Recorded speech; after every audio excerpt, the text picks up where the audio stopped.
Oke, selamat siang Mas Bro, selalu ngawal kalian dengan semangat pantang mundur ya. Sebelum cuan di PP akan saya banyak pembahasan di sini.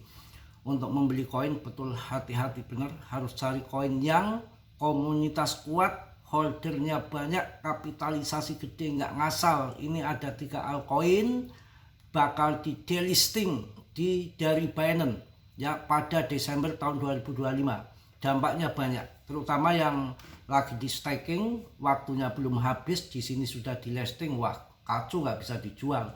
Nunggu sampai staking selesai umpamanya 1 tahun, pas begitu keluar dari staking dijual di exchange sudah di delist, mungkin koinnya sudah rupul. Itu makanya hati-hati ya, koinnya apa aja ya. Koin yang akan di delist dari Binance, salah satu bursa kripto terbesar di dunia, ini baru-baru ini mengumumkan penghapusan 3 koin Staffy ya dengan inisialnya FISH, kemudian Ray Network ataupun REI ya, kemudian Fossil dari semua pasangan perdagangan spot tanggal 17 Desember tahun 2025 pukul 3.00 UTC.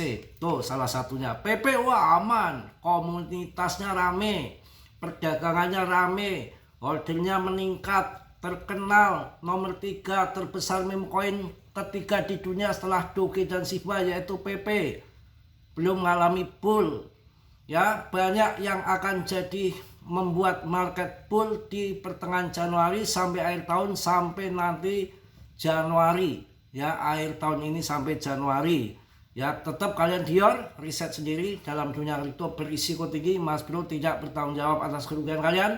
Semua kerugian ditanggung masing-masing, oke? Karena dalam bermain kripto bisa cuan, bisa memble ya. Ada lagi nih yang perlu kalian mengerti, harus tahu fundament, arah ke depan itu harus diterawang, dilihat uang ini barang kasat mata. Dengan adanya fundament, jangan hanya melihat sesaat saja kondisi turun CL ya cepet kere. Dalam kripto ini kita jangan sampai kecolongan dulu cuan jutaan persen di Shiba sama di Doge. Dan ini the next Doge, the next Shiba kelihatannya mengarah ke PP. Dari semuanya lebih baik, pasokannya dari Shiba dan Doge lebih sedikit. Desentralis iya di PP, sedangkan Shiba masih ada pengembangnya Satoshi, nama samaran. Kalau Doge nggak ada pasokan maksimalnya, masih dikuasai Elon Musk ya. Hidup dan mati kalian kalau di Doge Elon Musk, kalau saya nggak mau ya, saya mending masuk ke yang lain ya. Nanti tahun depan HIP-nya masih BTC, baru awal adopsi akan besar-besaran, kalian tembak BTC, jangan masuk koin-koin lain, bahaya ya. Cari cuan saja, tinggal duduk santai, duduk manis ketika bear market, masuk BTC, pas halving BTC ngajeng kalian tinggal TP, baru milih-milih altcoin. Udah nikmat, saya kasih yang begitu ya. Hati-hati, kalau belum naik kondisi seperti ini, itu orang tidak percaya bahwa nanti akan pump, nggak akan percaya. Waktu harga masih 0,00 sekian di PP, saya bilang nanti 01, 02, 03 dicibir ya. Omong kosong info kripto katanya begitu. Ngaceng-ngaceng dari mana, naik aja susah banget. Wah memang belum kejadian ya begitu. Ternyata 0,4 terjadi pump. Shiba dan Doge dulu begitu. Tahun 2020 itu harga Shiba berapa? 0, di belakang koma ada 60. Kemudian si Doge itu harganya 80 perak, 30 perak itu tahun 2020. Nggak ada yang percaya akan pump tinggi ketika harga 50 perak aja kakak saya udah dijual, punya miliaran koin pada waktu itu nambang ya. Nggak percaya 1.000 rupiah, gak ada orang percaya. Terjadi berapa? 12.000. Kayak PP kondisi turun begini orang nggak akan percaya. Kalau nanti pamer RP1 nggak ada percaya, paling nyibir ngebut. Nanti setelah terjadi RP1 baru sibuk jual kebun, jual kambing, masuk RP1 ya sangkut. Emangnya Shiba dan Doge nggak banyak makan korban? Banyak makan korban ketika murah. Nggak ada yang percaya nanti akan terbang. Ketika sudah 1,3 rupiah di PP masuk. Di Doge setelah harganya 12.000 difomokan nanti akan ratusan ribu pada masuk dijebak.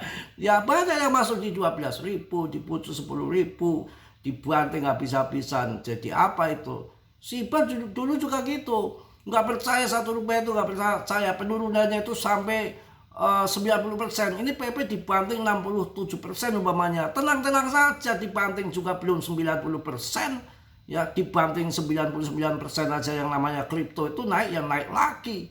Ya kita dibanting 90%, tapi ketika nanti naik ribuan persen, pilih yang mana? Ya ditunggu saja. Yang namanya kripto itu memang basicnya begitu. Daripada strategi permainan game kripto itu memang begitu. Di mental kita diuji, finansial kita diuji saat dibanting kita jadi tumbal nggak CL atau enggak, itu di situ.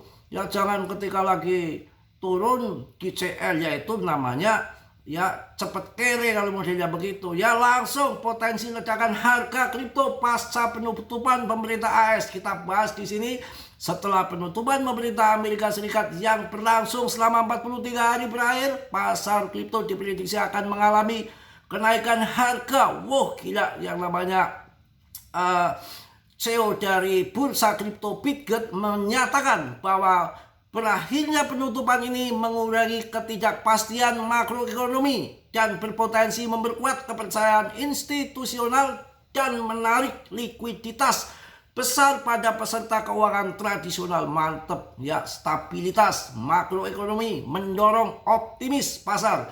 Penutupan pemerintah yang berakhir pada tanggal 13 November telah membuka jalan bagi pemulihan kepercayaan investor. Ya, menekankan bahwa ini adalah waktu yang tepat bagi pasar kripto karena bertepatan dengan peluncuran rancangan undang-undang bipartisan yang menyerahkan pengawasan kripto kepada Commodity Future Trading Commission. Kedua peristiwa ini diharapkan akan menjadi titik balik bagi pasar keuangan global. Jos!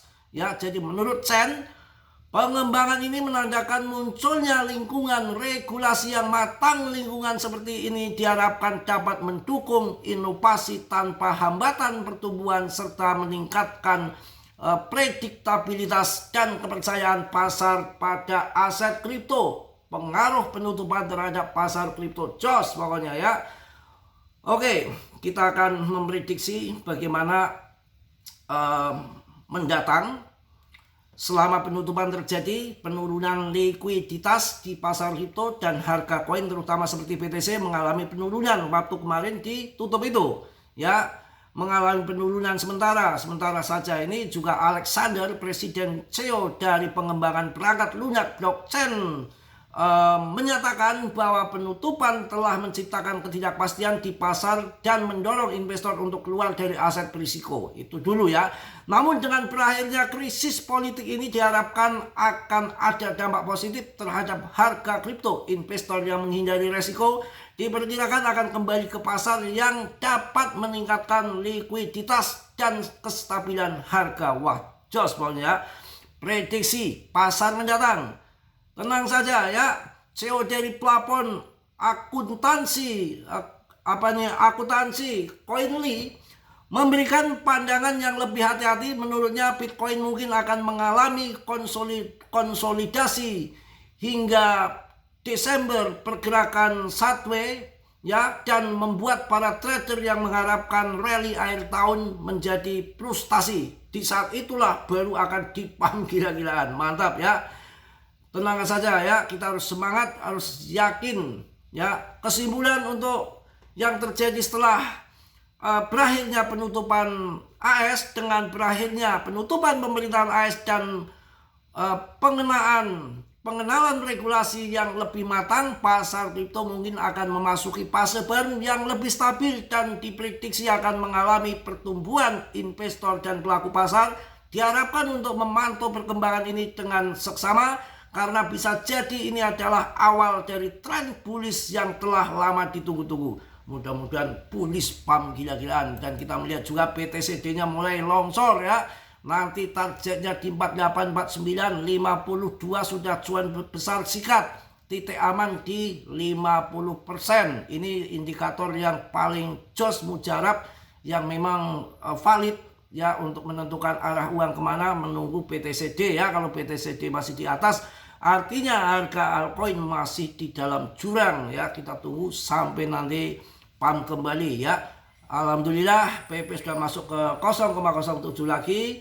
Saya rasa ini jangan sampai kita kejebak seperti di Shiba dan Doge pelangap-pelongo ketika naik jutaan persen kita sudah CL nggak punya aset. Ini bahaya ya, karena banyak koin yang akan di delist yang market capnya kecil, volume perdagangannya nggak rame, bikin rugi exchange aja nggak ada volume. Maka kalau PP mantap, akan masa panjang akan bikin cuan karena volumenya besar, perdagangannya ya, yang investasi orang-orang besar, eseng-eseng listing semua ya, dengan komunitas holder yang meningkat terus. Jadi tidak ada alasan untuk PP tidak bikin cuan ya. Itu menurut pandangan saya.